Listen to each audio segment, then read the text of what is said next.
How to play Fortnite on school Chromebook. Hey everyone, welcome to the channel. In this video, I'm going to guide you on how you can play Fortnite on school Chromebook. So without any further ado and delay, let us get started with today's video.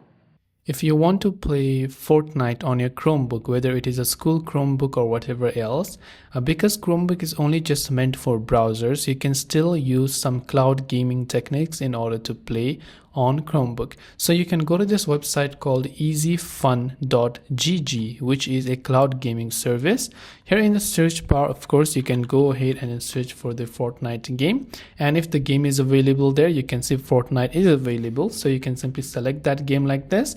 And here it will ask you to simply play on your browser. So you can play as a 30-minute trial, or you can play for 6 hours for free per day if you log in. So you can go ahead and select and create your account with your Google account and so on. And once you basically log in, then you'll be able to use some cloud gaming services on your browser, whether it is a Chromebook. As long as it supports a browser, you will be able to use the cloud gaming services. So this way you can play Fortnite on a school Chromebook or any other Chromebook. If you have got any questions, do feel free to leave them down below. As always, thank you for watching till the very end, and see you soon in the next video.